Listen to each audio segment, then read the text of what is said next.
Bonjour à tous et bienvenue dans ce nouveau podcast. On continue sur la lancée des analyses du mini-album Love Yourself Her qui est sorti en septembre 2017 et qui a inauguré l'ère artistique Love Yourself qui s'est étendue de 2017 à 2018. Aujourd'hui, on s'intéresse à la chanson qui s'appelle Dimple. Dimple étant la traduction en anglais du titre en coréen, puisque le titre de la chanson a été présenté comme étant en coréen. Mais on trouve également un deuxième titre anglais à cette chanson, Illegal. Donc cette chanson a donc un double titre, Illegal et Dimple. Dimple qui signifie fossette. Et justement, on va voir que les fossettes sont au cœur des paroles de cette chanson. La chanson commence avec les paroles suivantes. Elles sont bien cachées, mais apparaissent quand tu souris. D'où pourraient-elles venir? Ne mens pas, je sais que tu es un ange. Qu'es-tu réellement? Le début de ce premier couplet nous fait tout de suite comprendre que le sujet de cette chanson sont les fossettes. Cette première phrase les évoque sans les nommer, mais effectivement, on peut rapidement faire le rapprochement puisque les fossettes apparaissent lorsque quelqu'un sourit. Si on regarde la définition qu'en donne Wikipédia, on a la définition suivante. Une fossette est un creux visible situé sur la peau de certaines personnes, notamment au niveau des joues ou du menton. Et donc, c'est quelque chose qui apparaît lorsque les gens sourient si elles se situent au niveau des joues. Les fossettes, dans cette chanson, elles vont être le point de départ d'une fascination pour la personne qui les porte. Elles confèrent à cette personne une aura mystérieuse et ainsi, l'individu qui s'exprime et qui s'adresse à cette personne, il ne l'associe plus à un être humain puisqu'il évoque un ange et lui pose la question de son identité. Cette entrée en matière permet ainsi de montrer que les fossettes, elles exercent un pouvoir de fascination sur l'individu qui s'exprime. Mais toi, ce sourire est plus que juste impitoyable, cruel, je n'aurais pas dû voir ses joues. Toi, en réalité, ce qui est réellement dangereux, c'est quelque chose que seul toi as. Les paroles suivantes continuent dans cette optique de fascination et il y a plusieurs adjectifs qui vont être associés aux fossettes. On a le terme impitoyable, on a le terme cruel ainsi que l'adjectif dangereux. Tout ceci vient accentuer le pouvoir de ces fossettes qui sont exercées sur l'individu et on voit tout de suite que c'est quelque chose de péjoratif. C'est presque un enchantement, c'est le point de départ de sentiments que l'individu va commencer à éprouver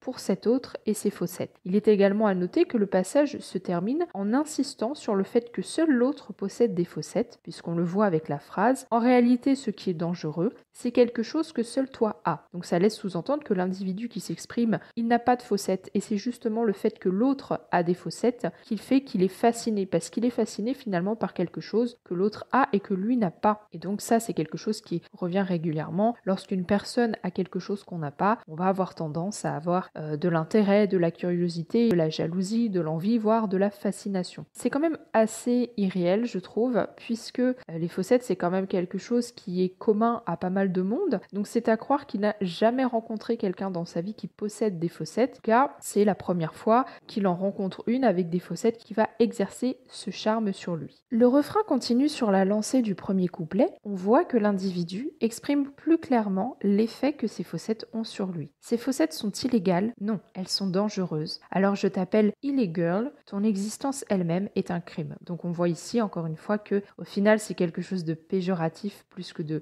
positif. Il s'agit d'une menace et on a encore une fois recours au champ lexical du crime qui va être associé à ces fossettes avec le terme illégal, dangereux, le mot crime. Et il y a aussi un jeu de mots intéressant puisque nous avons dans la chanson un jeu de mots en anglais qui est basé sur la contraction entre illegal, qui signifie illégal en anglais, et girl, qui signifie fille. Et donc, illegal plus girl devient illegal pour désigner le fait que la personne féminine à qui l'individu s'adresse est une fille dangereuse pour lui, une fille illégale. Était-elle une erreur laissée par un ange ou était-elle la marque d'un baiser profond? Ces fossettes sont illégales, mais je les aime de toute façon. Puis on a deux interrogations sur la nature de ces fossettes. Encore une fois, il y a l'idée d'un ange qui est associé à la personne qui les porte et ça vient conférer à cette personne un caractère divin, un caractère qui n'est pas humain. Lorsque je me suis renseignée un petit peu sur les fossettes, je me suis aperçue que dans la tradition britannique, c'est noté sur la fiche Wikipédia des fossettes,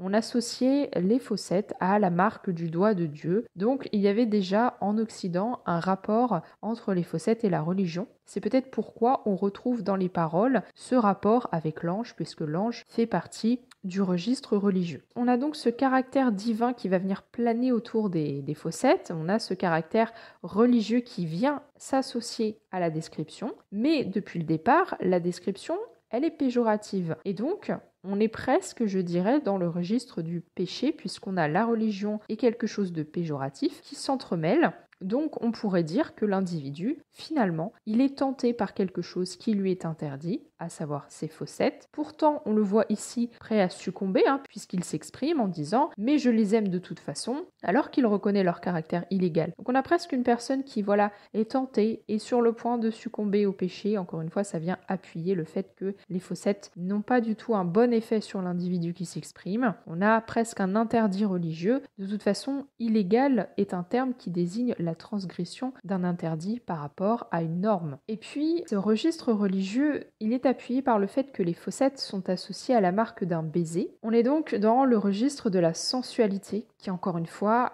est en rapport avec l'interdit religieux puisque le péché est souvent associé à une transgression charnelle. Par exemple, le péché originel, celui de manger la pomme dans le jardin d'Éden, c'est une transgression charnelle puisqu'il y a un acte physique ici qui est de manger une pomme. Donc voilà, on a beaucoup de choses qui viennent s'associer à ces fossettes au fur et à mesure. Au départ, c'est juste quelque chose en lien avec l'illégalité, le crime, et puis petit à petit, on a ce caractère religieux qui vient s'associer à tout ça.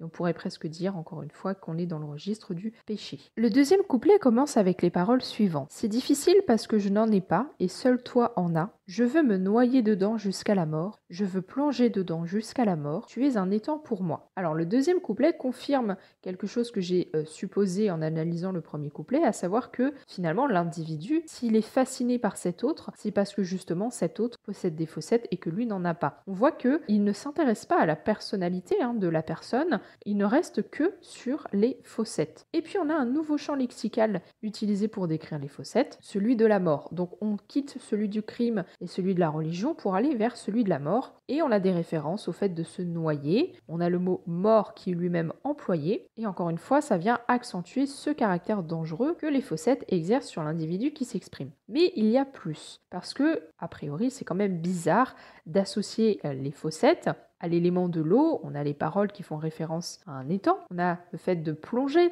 de se noyer, un champ lexical en lien avec l'élément de l'eau. A priori, l'élément de l'eau, ce n'est pas quelque chose qu'on associerait aux fossettes. Et j'ai trouvé l'explication au cours de mes recherches, parce que j'ai fait des recherches sur les fossettes, et je suis tombée sur un site en anglais qui s'appelle le Online Etymology Dictionary, donc le dictionnaire étymologique en ligne, et j'ai trouvé un article sur l'origine du mot anglais dimple. Dimple qui donc est le mot anglais pour dire fossette. Et je cite, « Ce terme dimple pourrait avoir comme origine le proto-germanique dumpilaz qui a donné des mots dans d'autres langues signifiant petite fosse, petite piscine, comme l'allemand Tumpel, piscine, le moyen bas allemand Dumpelein, le néerlandais Dompelein, plongée. Donc, on voit qu'étymologiquement, le mot dimple est associé au registre de l'eau. Et donc ce passage pourrait être une superbe référence à l'origine du terme anglais et l'évolution du mot. Et personnellement, je trouve que c'est très intéressant d'avoir ajouté cette référence étymologique dans les paroles. Ça confère encore une fois plus de profondeur. Le deuxième couplet se termine sur les propos suivants. « Parce que toi, j'ai la tête qui tourne quand tu souris. Vrai, s'il te plaît, fais attention. Toi, en réalité, ce qui est réellement dangereux, c'est quelque chose que seul toi as. » Le deuxième couplet se termine encore une fois sur l'expression du caractère dangereux des fossettes, de l'effet que cela provoque à l'individu.